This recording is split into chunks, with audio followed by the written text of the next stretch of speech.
നമസ്കാരം. സാബു ജേക്കബ്, കിറ്റെക്സ് സാബു എന്ന് പറഞ്ഞാലേ ആളെ ശരിക്കും മനസ്സിലാവുകയുള്ളൂ.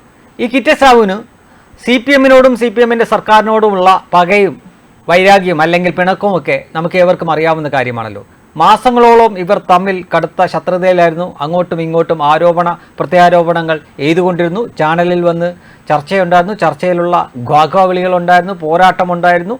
അല്ലാതെ അത് കൂടാതെ അദ്ദേഹം പല വേദികളിലും CPM-നെതിരെയൊക്കെ ആഞ്ഞടിച്ചിട്ടുള്ള വ്യക്തിയാണ്. എന്നാൽ മനോരമ ഇന്ന് പുറത്തുവിട്ട ഒരു വാർത്ത വളരെ കൗതുകമുണർത്തുന്ന ഒരു വാർത്തയാണ്. വളരെ വിചിത്രമായിട്ടും തോന്നുന്നു. 2022-23 സാമ്പത്തിക വർഷം CPM-ന് കേരളത്തിൽ നിന്ന് ഏറ്റവും കൂടുതൽ സംഭാവന ലഭിച്ചത് പക്ഷേ ഈ കിറ്റെക്സ് സാബുവിൻ്റെ കയ്യിൽ നിന്നാണ്. അതും ചെക്ക് വഴിയാണ്, ബാങ്ക് വഴിയാണ് കൊടുത്തിരിക്കുന്നത്. 30 ലക്ഷം രൂപയുടെ ചെക്കാണ് ഈ കിറ്റെക്സ് സാബു CPM-ന് കൊടുത്തതായിട്ട് വരുന്നത്. അത് ദേശീയ തലത്തിൽ തന്നെ CPM-ന് കിട്ടിയ സംഭാവനകളിൽ 2ാം സ്ഥാനത്തെയാണ് ഇത് വരുന്നത് എന്ന് ഓർക്കുക. അപ്പോൾ കിറ്റെക്സ് സാബുവിനേക്കാൾ വലിയ മുതലാളിമാരും ധനികരും ഇവിടെ ഇല്ലാഞ്ഞിട്ടാണോ? അല്ല, തീർച്ചയായിട്ടും അതിലും വലിയ ധനികരൊക്കെ ഉണ്ട്. ലുലു ഗ്രൂപ്പിലെ യൂസഫ് അലിയും അതേപോലെ തന്നെ രവി പിള്ളയൊക്കെ എടുത്താലും ഈ കിറ്റെക്സ് സാബുവിനേക്കാൾ കൂടുതൽ ആസ്തിയും ധനവും ഒക്കെ ഉള്ള വ്യക്തിയാകാം. വേറെയും ഒരുപാട് ആളുകൾ കണ്ടേക്കാം. പക്ഷേ അപ്പോഴും കിറ്റെക്സ് സാബുവാണ് 30 ലക്ഷം രൂപയോളം CPM-ന് കൊടുത്തിരിക്കുന്നത് എന്ന് വരുമ്പോഴാണ് കോൺഗ്രസ്സുകാർ തന്നെ മുൻപേ തന്നെ ആരോപിച്ചിരിക്കുന്ന ചില കാര്യങ്ങൾ സത്യമാണോ എന്ന് ആരെങ്കിലുമൊക്കെ ചിന്തിച്ചു പോകുന്നത്. കോൺഗ്രസ് നേരത്തെ ആരോപിച്ചുകൊണ്ടിരുന്നത് കോൺഗ്രസ്സിന് വളരെ ശക്തിയുള്ള വേരോട്ടമുള്ള അവരുടെ കോട്ടയെന്ന് പറയാവുന്ന ഒരു ജില്ലയിലാണ് ഈ കിഴക്കമ്പലവും കിറ്റെക്സ് സാബുവിൻ്റെ സ്ഥാപനങ്ങളൊക്കെ ഉണ്ടായിരുന്നത്.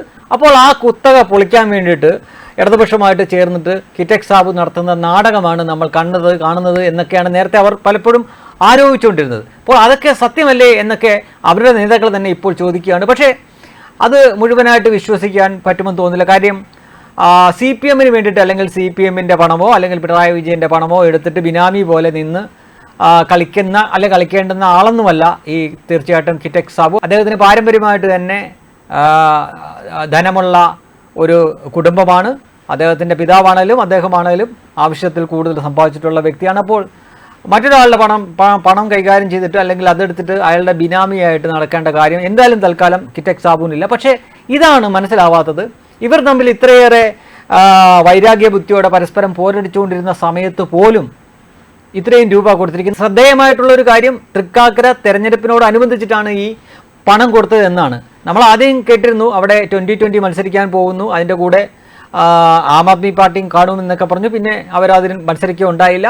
ആ ഒരു സാഹചര്യത്തിലാണ് 30 ലക്ഷം കൊടുത്തത് എന്ന് കാണുമ്പോഴാണ് ഇതൊക്കെ തൊണ്ട തൊടാതെ വിഴുങ്ങണോ വിശ്വസിക്കണോ എന്ന ആശയക്കുഴപ്പത്തിൽ ഞാൻ നിങ്ങളുമൊക്കെ എത്തിപ്പെടുന്നത്. ഇനി വളരെ വിചിത്രമായിട്ടുള്ള മറ്റൊരു കണക്ക് കൂടിയുണ്ട്. ഞാൻ നേരത്തെ പറഞ്ഞല്ലോ, കിറ്റെക്സ് സാബു ദേശീയ തലത്തിൽ തന്നെ CPM-ന് സംഭാവന കൊടുത്തവർ 2ാം സ്ഥാനമാണ്. അപ്പോൾ 1ാം സ്ഥാനം ആര് എന്നൊരു ചോദ്യം കൂടെ വരും. 1ാം സ്ഥാനത്ത് ഇവിടെ കൊടുത്തിരിക്കുന്നത് CATU ആണ്. അത് കേരളത്തിലെ CATU അല്ല, കർണാടകയിലെ CATU ആണ്. 56.8 ലക്ഷം രൂപ കൊടുത്തതായിട്ടാണ് കാണിക്കുന്നത്.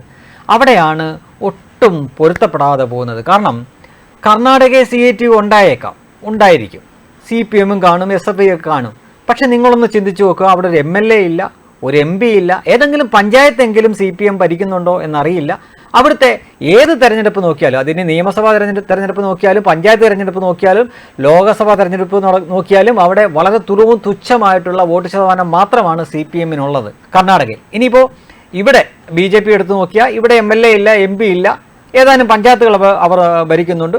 പക്ഷേ അവർക്ക് വോട്ട് ഷെയർ എന്നത് 15% ഓർക്കണം. നല്ല ആളുണ്ട്, ഏതാണ്ട് 30 ലക്ഷത്തിന് മുകളിൽ വോട്ടും നേടുന്ന ഒരു പാർട്ടിയാണ് ഇവിടെ. അപ്പോൾ BJPക്ക് ഇവിടെ ഇത്രയൊക്കെ സംഭാവന കിട്ടിയാലും അതിൽ കൂടുതൽ കിട്ടിയാലും അത്ഭുതപ്പെടാനില്ല. പക്ഷേ ഏത് മാനദണ്ഡം വെച്ചിട്ടാണ് കർണാടകയിലെ CATU ഇത്രയും തുക കൊടുത്തത്? അതും കേരളത്തിലൊരു CATU ഉണ്ടായിട്ട് അവർ പോലും കൊടുക്കാത്തൊരു തുക കർണാടകത്തിലെ CATU കൊടുത്തിരിക്കുന്നു എന്ന് കാണുമ്പോഴാണ് ഇതൊക്കെ എന്താണ്, ഇത് തമ്മിൽ എന്ത് പൊരുത്തമാണുള്ളത്, എന്ത് ബന്ധമാണുള്ളത്, ഏത് കണക്കാണ് എന്നൊക്കെ അത്ഭുതം തോന്നുന്നത്. തീർച്ചയായിട്ടും നിങ്ങൾക്ക് മാത്രമല്ല, എനിക്കും ആ അത്ഭുതമുണ്ട്.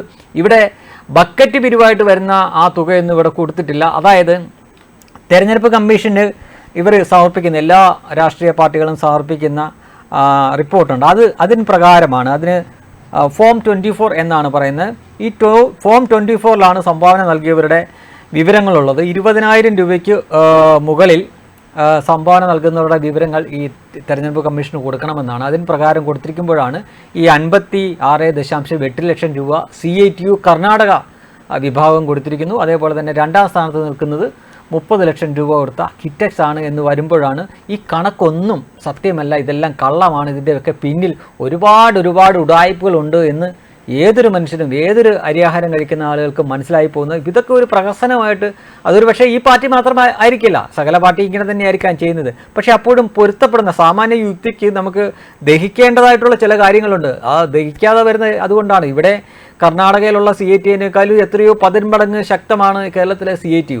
ഇവിടുത്തെ CITUവിന് കൊടുക്കാൻ പറ്റാത്ത ഒരു തുക നാമമാത്രമായിട്ടുള്ള കർണാടകയിലെ CITU കൊടുത്തു എന്ന് പറയുമ്പോൾ, അത് മാത്രമല്ല CPM-ഉമായിട്ട് നിരന്തരം ഫൈറ്റ് ചെയ്തുകൊണ്ടിരിക്കുന്ന കിറ്റക്സ്, അവരാണ് 2ാം സ്ഥാനത്ത് 30 ലക്ഷം കൊടുക്കുന്നത്, അതും തൃക്കാക്കര പോലുള്ള ഒരു ഉപതെരഞ്ഞെടുപ്പിൻ്റെ സമയത്താണ് എന്ന് വരുമ്പോഴാണ് ഈ നമ്മൾ കാണുന്നതും കേൾക്കുന്നതും മാത്രമാണോ രാഷ്ട്രീയം? അതിൻ്റെ പിന്നിൽ എന്തൊക്കെ ഉള്ളുകള്ളികൾ, എന്തൊക്കെ ചരടുവലികൾ, ഇവരെല്ലാവരും കൂടി ജനങ്ങളെ പറ്റിക്കുകയാണോ എന്ന് ആരെങ്കിലുമൊക്കെ സംശയിച്ചാൽ അതിൽ തെറ്റ് പറയാൻ പറ്റുമോ? വെബ് ഡെസ്ക് കർമ്മ ന്യൂസ്.